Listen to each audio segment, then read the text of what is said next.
Got some really good questions this time round, but before I get into the questions, there is something I wanted to say. So before I begin this live, there's something that I've been thinking about. I've realized that I don't want these live conversations to just be places where you guys come and ask me questions. I don't want it to solely be for that. I don't want to be the person that answers everyone questions, because if you've been following me, then you know that I don't like really giving answers. Anyway, I'm more about noticing and looking for ourselves and really not determining exactly what conclusion we have. Because for me, through experience, life appears to evolve, appears to change, perspective appears to be malleable. And so as soon as we give a definite answer, we're almost closing the door to something that could change. I'd love to see this space to become something that we build together as a community. That's why I've been calling it conversation as well. I want us to have a community here where we can go back and forth, where we can riff between each other, where we can speak. Of course, I will answer questions and you can ask me questions and I'll give my perspective. But I want to build something a bit bigger, not just for me, but for us, where we can speak about consciousness and identity and OBEs and fear, meaning, just a space where we can become curious together. You can ask anything you want tonight, of course, and anytime you're here, like I said. But I just wanted to share that because I think it's important that this space grows in a way where it becomes helpful for everyone, not in a way where I just give answers, just for us all to look together. So let's start off. Hi, Sheila. Nice to see you. Yeah, that's what it is. It's as soon as you start chasing experiences, it becomes escapism. It becomes wanting something that isn't already here. And for me, when I've seen these textures of experience, these other types of textures, I've said before, this is a texture right here. And this is one that we're anchored in. This is one that we have our connection, our feelings, our children, our parents, our friends. Yeah, and I think while we're anchored here, we should make the most of it.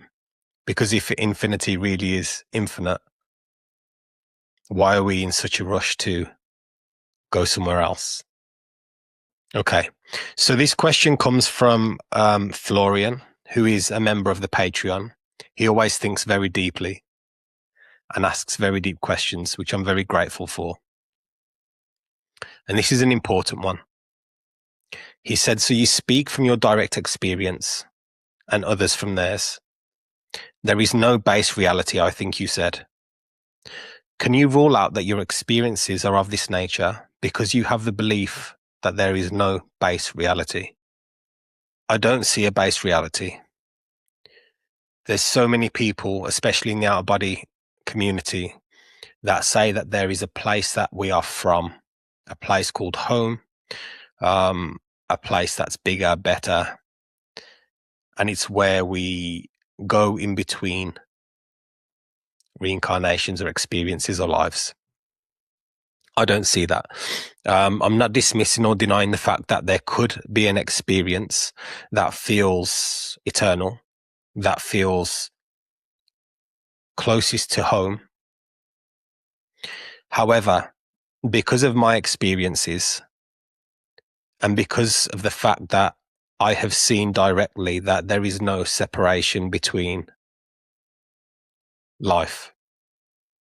Life appears to be seamless, boundless. Then how can we ever carve out and map a certain section of consciousness and claim it as our home? These appear to be different textures. I've spoke about it before. What appears to separate them is degrees of lucidity. Of course, I'm open for this to change, but this is just my understanding at the moment. And there is a possibility for you to become lucid here in this experience, whether it's a brief glimpse or something else. There's a potential for you to feel home, like you could potentially feel in another experience right here. And when you feel that, you see there is no base reality. Reality is base reality.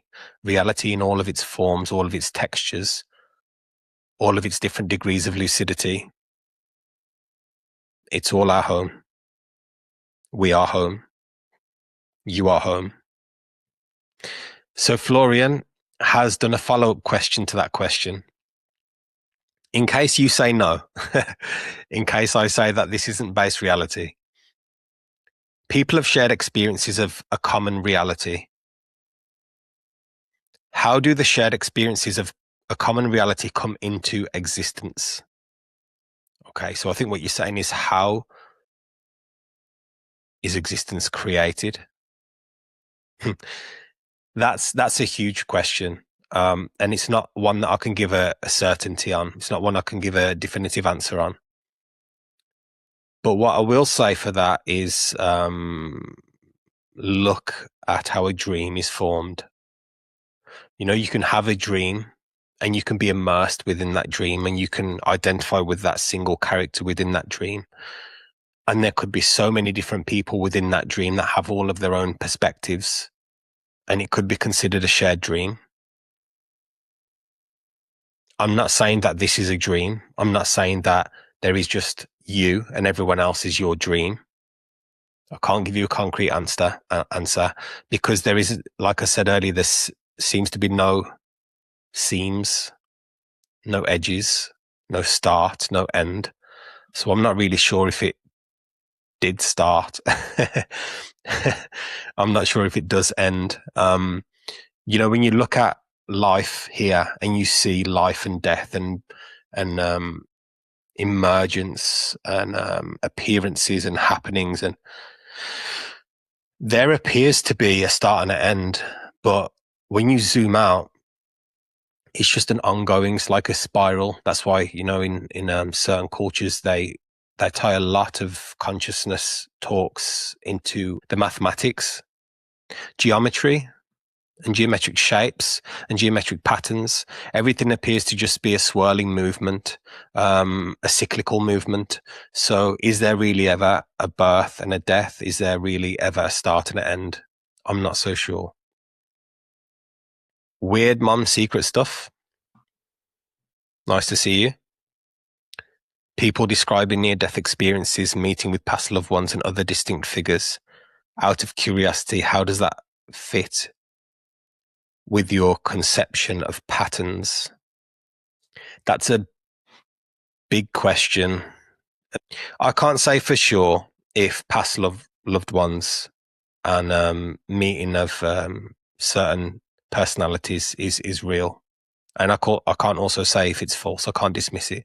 I can just look at my experience and what I know and what I think about, like you said, the patterns that I speak about. There's been two possibilities that have been showing up for me in regards to the afterlife. In my experiences, especially in out-of-body experiences, there's been beings that I've come into contact with that have appeared self-aware and that have appeared autonomous and that have appeared familiar. And when I've come back from those experiences, my mind has been very quick to say who that is. But when I really slow down and look at it, I can't exactly say for sure whether it's who my mind says. So I stay away from ever speaking about if you see past loved ones. Why the question's so big is because, like I speak about in my videos, we need to talk about what do we think carries over. Maybe everything carries over. Maybe it doesn't. I don't know. But the two possibilities that I've felt right to me, and your mind will do whatever it wants to do with this. Don't listen to your thoughts. Don't, you know, if there's a feeling that comes up, just be with the feeling. Your mind will either make you contract or make you relax. But they're just theories and nothing that I say is true. But the two possibilities is After death, there is a letting go of identity and personality and everything that's been held here. And then another arising, another pattern. So the pattern now is expressing as yourself. The pattern then disappears into the, let's talk about a whirlpool. The whirlpool appears as yourself. The whirlpool disappears into the water, and then a new whirlpool forms. And the other possibility is that there is a potentially infinite whirlpool. After death, there is a letting go. Again, this is, again, it's just from my experiences. There's a letting go of who you think you are, what you think you are, and there's a total letting go of the identity that's been held here. And then the pattern remains almost neutral. And then that pattern has another experience. Whether the personalities, the identities, the memories, the information can be accessed again, I'm not 100% sure. There have been experiences that have shown me that, yes, it's possible. But there's also a lot of mind and thoughts that have made me think that. So I'm leaving those two possibilities open, which does include seeing loved ones. And I'm also open to a third possibility in the future. Thanks for the question. So we've got a question from Christina Maria. Sasha, what do you think an OBE is? What are we accessing when we do this? Or is it all just our human organ, our brain dreaming? Another big question. These are all big questions because there's so many angles and avenues that I can speak about these questions. So what do I think an OBE is? I'll stay as simple and direct as possible. I think an OBE is just a reorganization of consciousness. An out-of-body experience is a shift from one certain texture of experience into another texture of experience. No difference from having a dream. That's what I think an OBE is. It's the perspective that you are right now, the focal point of awareness, the localization of awareness, shifting from a human experience into another texture of experience. What are we accessing when we do this? Consciousness. I'm not sure if I'd say that we are accessing it. I'd say more that we are it. Is it all our human organ or our brain dreaming? Maybe. Perhaps. My experiences haven't shown me that. Some experiences have appeared to be beyond mind, beyond concept, beyond thought. So it's hard for me to say that it's hard for me to conclude that it's the brain. Let's look at some comments. Just another avatar. It's not a place. It's not a thing. It just is. We come from it and we go back to it. It's like being a puzzle piece, but the puzzle has no picture and we all have our own expression. That's a nice way of putting it. Andy has said time is a property of matter, a byproduct of the way subatomic patterns interact. We experience it linearly, but that's just our experience of it. Before and after don't necessarily exist. This is why we need this conversation, Andy.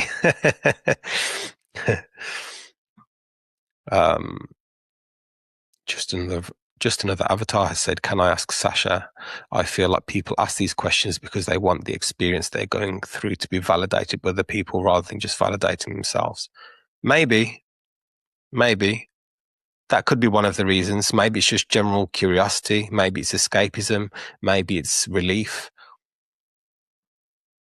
No, I don't want to really conclude why people ask the questions, but this is what I'm saying with this type of platform that I've got here and in the Patreon.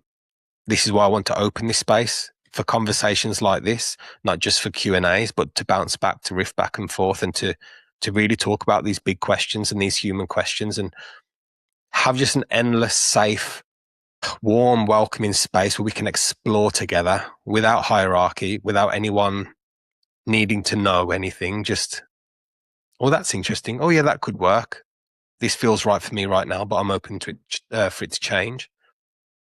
I think in my opinion, that seems to be the way that humanity can evolve, if there's a such thing. But if not, curiosity and playing the game is fun anyway. Andy has said we can say it's possible to experience the company of lost loved ones, and the experience can feel indistinguishable from seeing them in consensus reality. Is it real? Don't know. But does real matter? Well, real is just a concept, isn't it? And if you think about it, every person that you know is a concept. You have your ideas about who they are, why they act the way they do.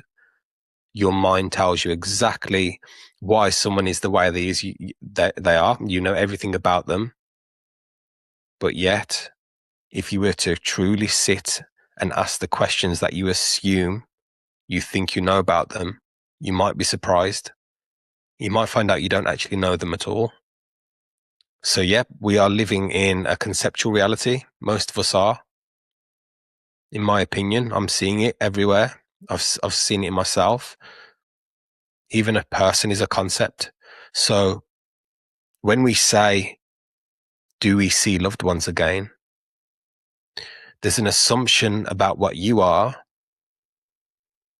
And then that assumption is wanting to see or feel something about an assumption of someone else.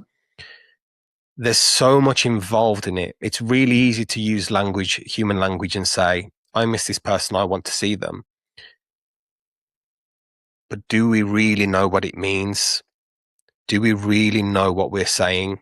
This can get pretty deep, but I try to stay away from that and focus on what's here. And what's here when you think about someone, whether they're in the room or not, whether they're alive or not, is a felt connection. And I'm sure all of you can agree that when you think about someone you love, whether they're past or whether they're here, as soon as you think about them and you feel, that connection never goes. One thing that, if I was to say survives afterwards, is the connection. The connection always seems to stay. It's the feeling. I've spoke to someone recently on one of my my last conversations, Josh, and he alluded to the fact that we're feeling beings. That really, I felt that. I really felt that, because everything is a feeling. Everything appears to be a texture of something. I was saying to the group in the Patreon the other day, even if you think of a thought and you try to feel a thought, I know that might sound silly. Your thoughts might say that's silly, but there's a kind of cloudiness and wispiness to a thought. There's a texture in everything. Everything is felt. Connection is felt. You can see your child smile and feel. You can look at the ocean and feel. You can listen to birds sing and feel. I'm going off on a bit of a tangent. Weird Mum's Secret Stuff. I said, I'd be deeply curious to hear a conversation between you and Danny Gola to see how the DMT experience interacts with things you're considering in your conscious exploration. Okay. Let me type his name and I'll have a look. I'm always looking for people to reach out to. Jay has said, life is an infinite experience in the now. Why should death be any different? There's I don't really follow people online or listen to many people, but there's a guru called Sadhguru. He's pretty famous now, but he's become a bit more mainstream. But he said one thing quite a long time ago that again really sat well with me and still does to this day. And he said there isn't life and death. There's life and life. And Jay, yeah, I think what you said there, that fits pretty well. So this is a question from Pignut9361. You've spoken often about awakening, the awakening you had at 21. Practically speaking, what advice would you give to someone seeking awakening? Firstly, I want to say I'm not sure if I'm qualified to give any type of advice about someone seeking awakening. That being said, I'm going to give you some advice. I'm not a awakening coach. I don't really do that, but what I'd say is to really inquire into the one wanting to awaken and really inquire into why you want to awaken. Those are the two places I'd sit with. Who is wanting an awakening and why are they wanting an awakening? And that's not just sit down and ask the question to yourself and listen to the first thought. That's really, truly delving deep and asking those two questions. But there's nothing wrong with where you are right now. Just another avatar. I believe this, and I've had Darius Wright say it, and I want your opinion. When we leave here, source, the other side, etc., is love. Not lovey-dovey romantic love, objective love. Yeah, so love for most people is a concept. And I'd say in movement, in expression, in experience itself, love is foundational. But it's not the type of love that you think. It's a type of love that's felt. It's a type of love that is just completely immediate with life. The fact that there is life at all, the fact that there is existence at all, the fact that experience is here, the feeling of meeting life directly. There's so many ways of explaining it, but within, in my opinion, that you've asked for, within experience, within expression, within movement, love is foundational. Oh, sorry, you added negativity only happens here. I think negativity is possible wherever there's mind, whether that's possible in other experiences. I'm not sure. Day has said, more than ever, I feel it's all just various forms of consciousness. And if it's real, just doesn't matter, because it can't matter. It can't ever materialize as real. I like what you did there. It can only be. Yeah, I mean, I do mostly agree. If you're looking from like the absolute level, yes, it's just a happening. It's just a being. It's just this. But I also don't want to dismiss the fact that we can feel, there can be an expression of feeling separate and giving meaning. There can feel like a someone or a something wanting to have meaning, and because it's almost like a spectrum of in the absolute level, does anything really matter? We can't say that for certain. It might not appear so because everything just is. But then if you go to the other side of the spectrum, where there's a complete immersion within experience and a expression, loving life, seeing, talking, communicating, that meaning, whether it's fundamentally real or not, happens. We place it, we give it, we want it, we seek it. It's happening. We can't really find the origin of it. We can't really find the origin of anything. The more we look, it just keeps on going. This is a question from Zach Redacted 2137. Based on your conclusion about dreams, do you think a dream is different than waking life? I'm not sure if I had a conclusion, but maybe you're speaking about the video I recently made about dreams. Do I think a dream is different from waking life? Yes and no. I mean, ultimately, no. It's just another texture of consciousness, another way of experiencing. Is it different from waking life? On the other hand, yes. Waking life appears more lucid. It appears more coherent, more anchored, more felt. But then also that's hard to say because you wake up from a dream and you're like, oh, that wasn't real. That's just a fading memory. This is real. But when you're in that dream, and you can all agree, sometimes you wake up and you're like, that was so real. I can't believe I felt that. That felt so true. So it's really hard to say. This word real is just, I don't understand it. I don't understand it.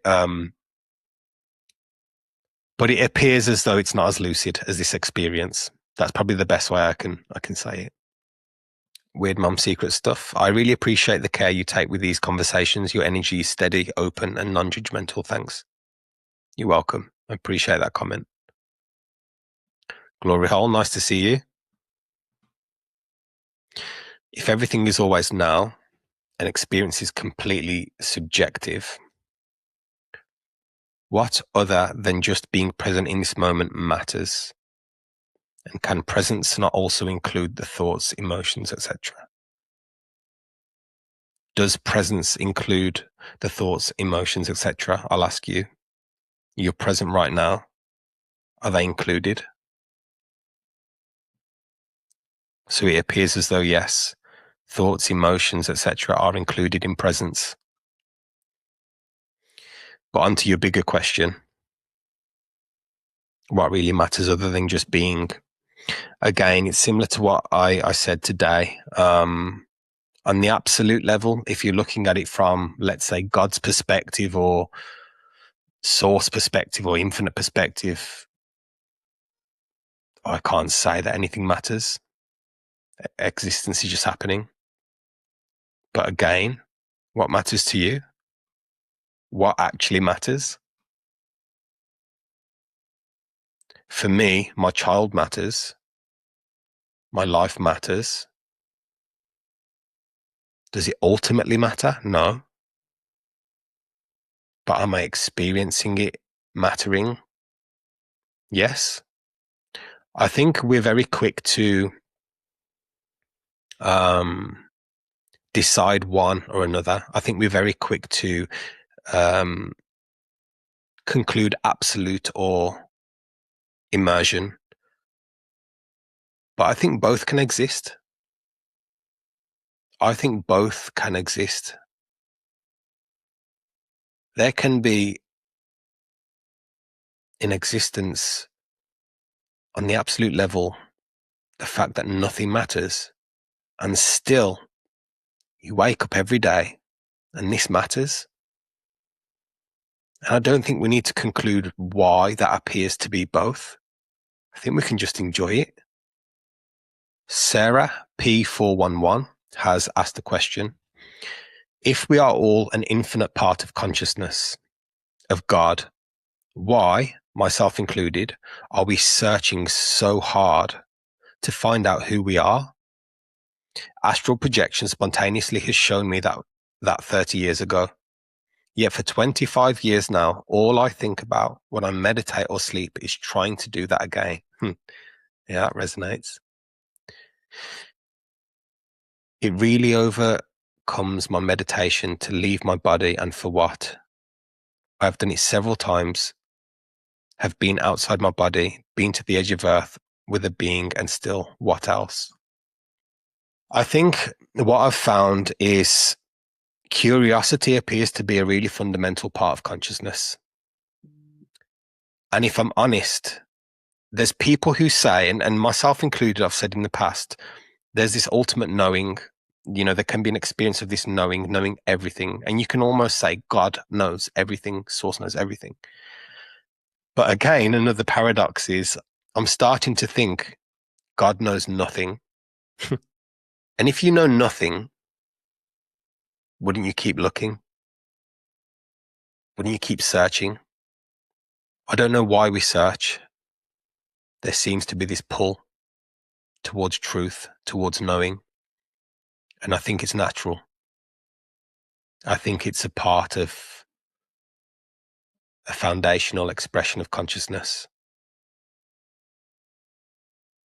I think we're curious. I think consciousness is curious. And I think it just keeps wanting to look, to find, to search, to see. There's this, or now there's this, or now there's this. Imagine if that movement stopped. There was nothing to see. There was nothing to do, nothing to be. Doesn't feel right, does it? I'm going back to the person's question earlier about awakening. You know, that's something there, a little thing that I'd mention as well. Maybe the searching and the seeking is okay. Maybe there's nothing to really find. Maybe it's just okay that you're looking. Maybe this is just okay, the way it is. Sometimes there's curiosity. Sometimes there's anger. Sometimes there's frustration. I think if we all knew, if it was possible to know exactly what was going on, what would be the point?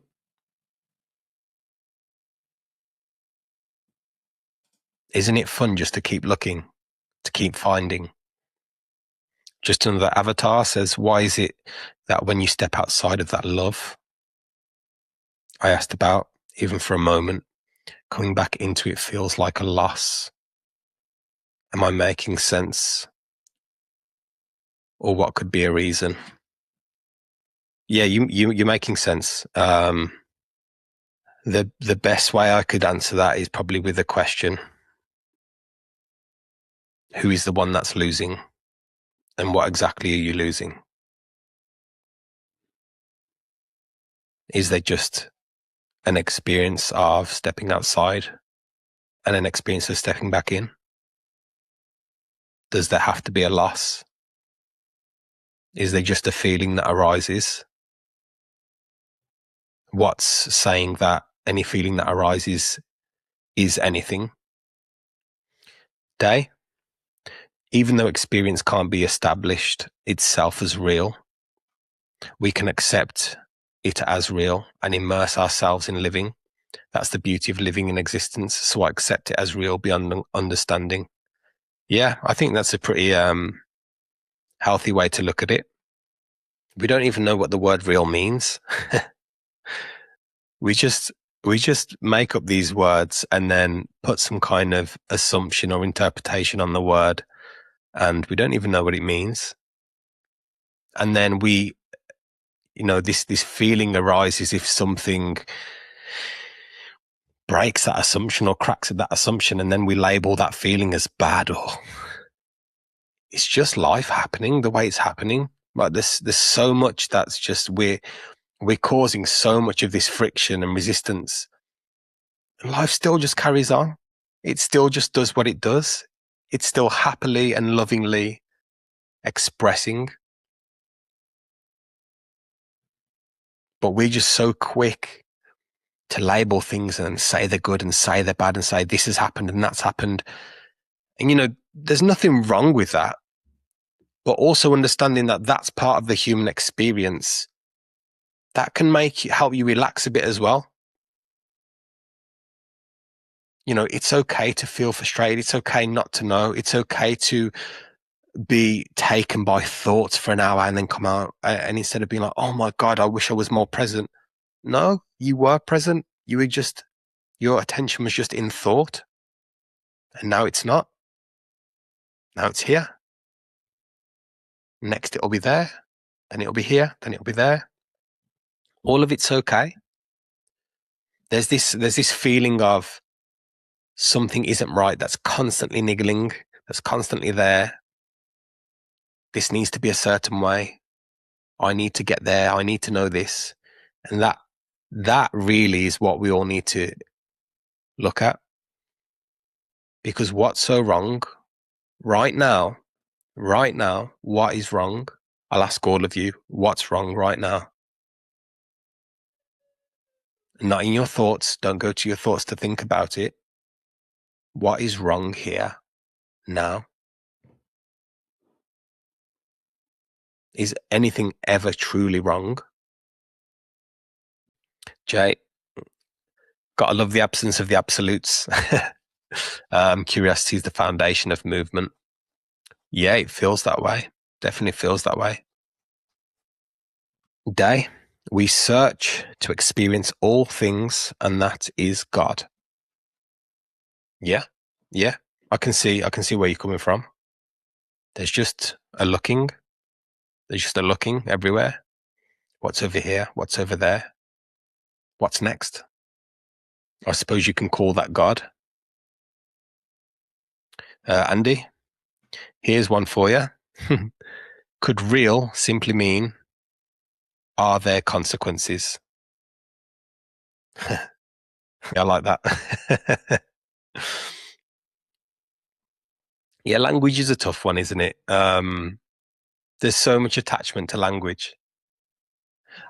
I think I've mentioned before, I mean, let's use a tree, for example. I always seem to choose a tree for examples, but, you know, if you say to someone, where's a tree, they'll point at it. Okay, what is it? Well, it's a tree. Okay, but what exactly is it? Well, it's a bit of wood, a bit of bark, branches, leaves. Okay, well, what's branches, what's leaves, what's wood, what's bark? You know, eventually there'll be nothing to say. And it just shows that language can't completely describe the experience itself. Language is not made for describing and labeling and explaining.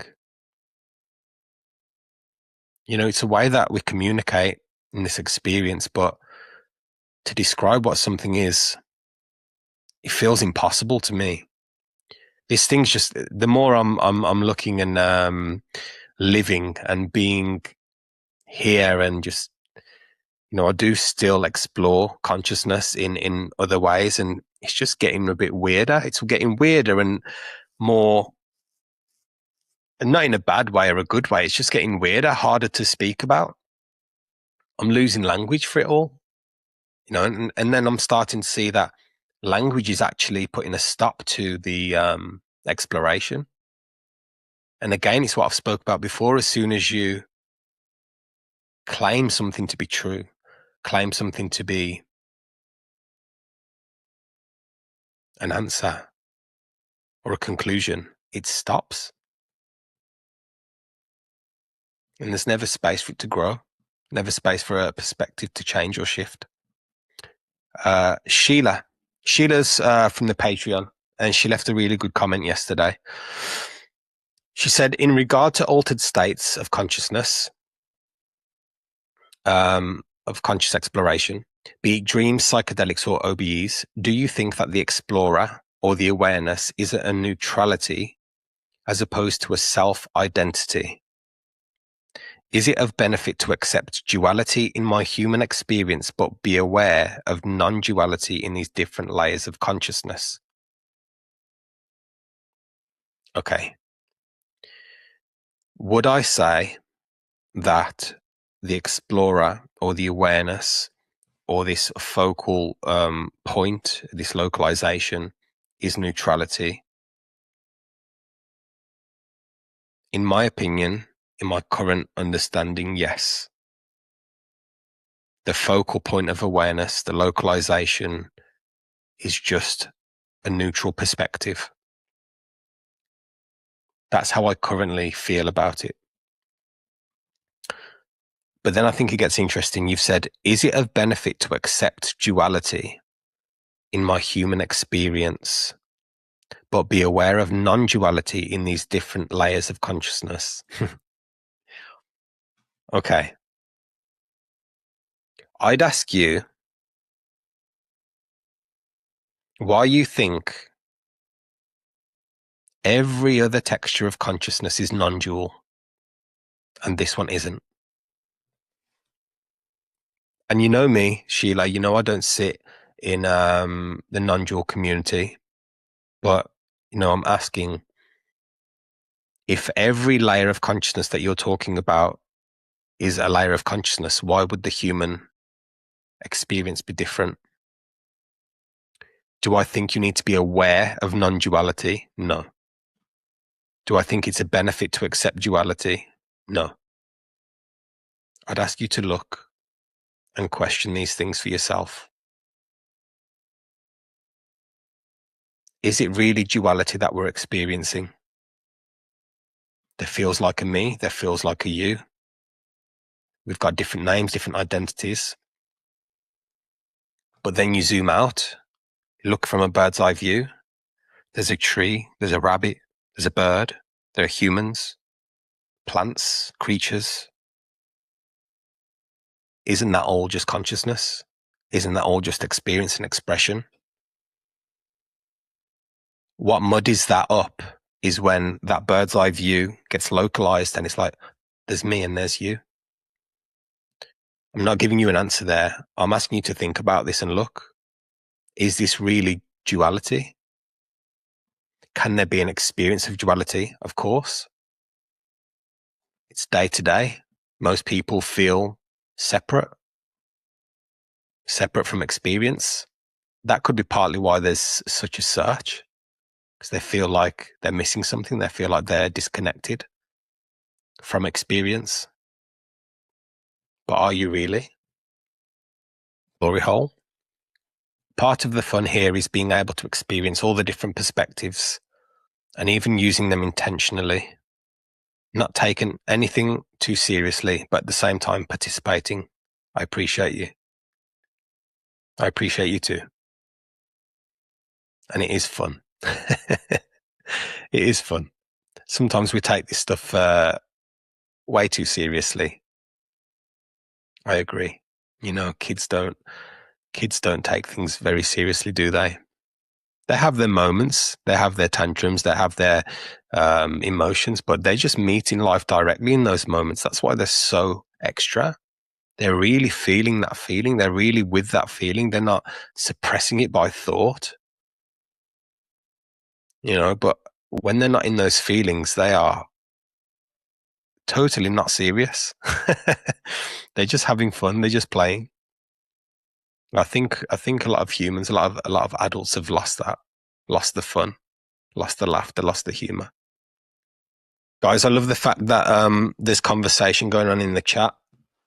If you didn't catch what I said at the start, I mentioned that I want this space, especially this live, to become more of a conversation where we can talk to each other. There's not just a Q&A. There's not just you guys answering me. that doesn't feel right. I'm making this so we can explore together and grow together and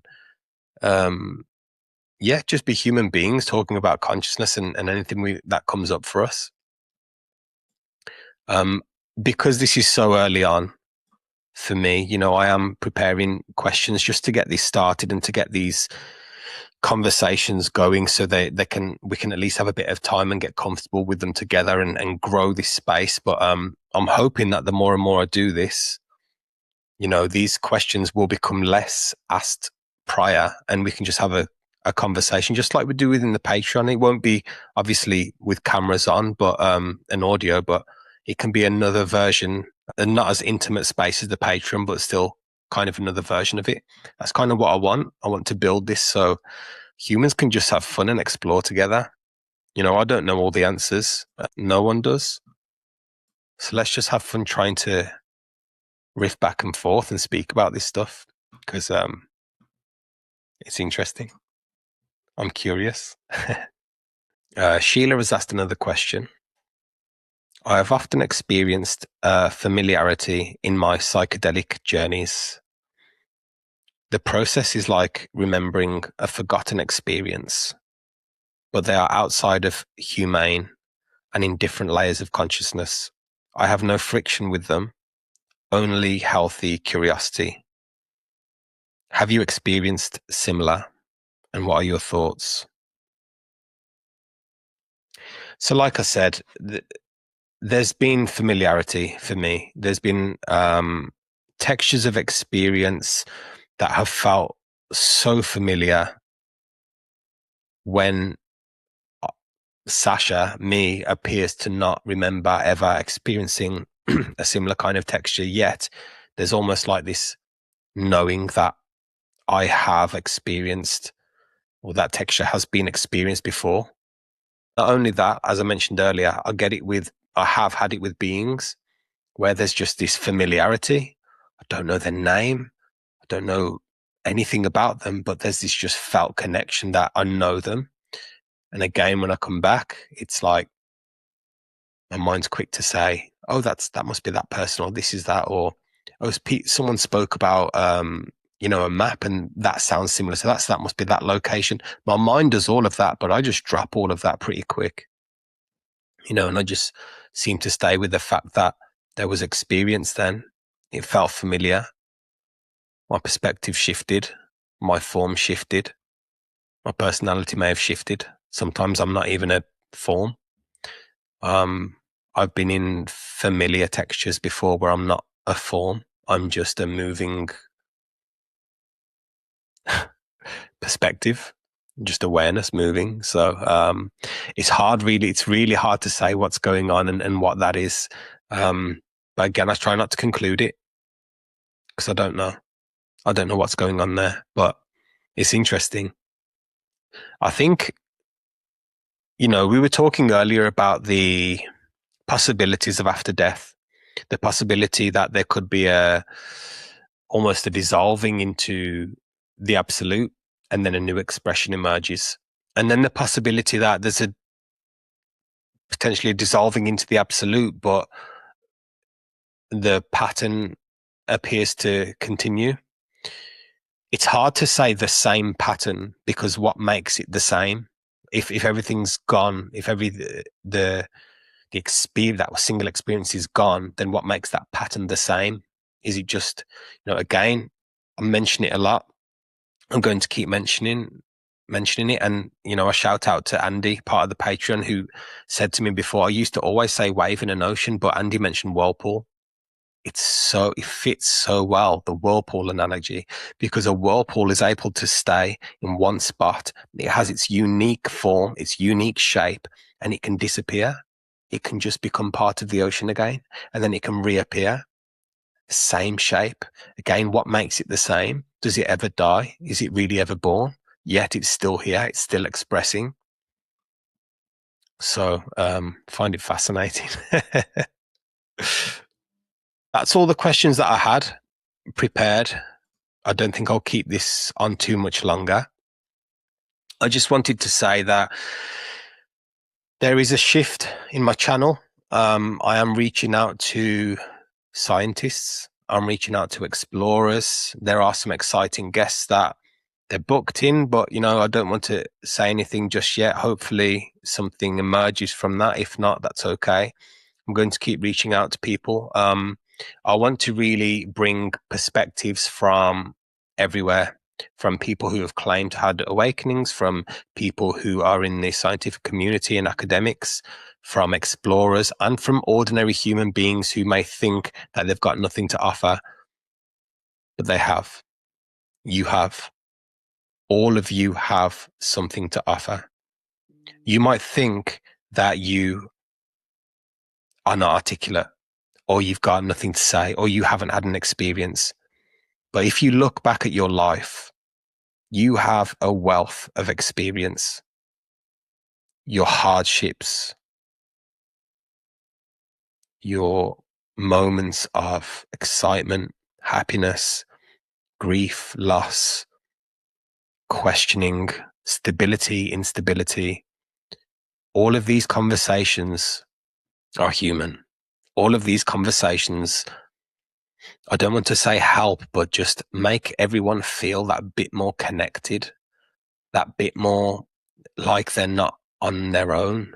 I felt it in the past, so alone, especially when you have a certain type of experience. You just feel so alone. But when there's this community out there and these other people and these just normal human beings that just have all of this to talk about and all of this to offer. That's what it's about. That's what this space is about.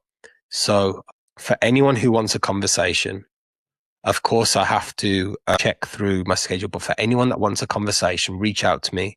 You can find a contact form on my website, soulwanderersasha.com. For any guests that you want me to speak to or that you'd love to hear a conversation with, I will try my best to reach out to them. But yeah, I'm really excited for this space. I've got the direction. I've got where I want it to go. And I want to just build this huge community of explorers whilst also learning from all of you. And I want us all to learn from each other. This feels like an evolution. It feels like an evolution, whether it is or not, who knows? But it feels like it. It feels like a space where we can learn, where we can grow, where we can feel connected, understood, where we can feel confident, where we can let go of old patterns and habits that were keeping us contracted and frustrated, and we can just grow together. I'm not just saying this, but the people within the Patreon, I will always be appreciative of, as well as you guys on the YouTube that always comment. But you guys in the Patreon, we've known each other since October, November, December, January. And we have grown so much together. It's been so beautiful to feel, to watch, and to grow alongside you all. You know, I'm seeing this huge shift now where we are all just starting to let go a little bit, still stay curious and exploring, but also starting to enjoy human life. And I really think that's what it's about. Why do we have to let go of one to find the other? Can't we just experience it all? Can't we just enjoy all of it? So yeah, that's what I've got. That's my rant. I tend to do this, just go in a little rant.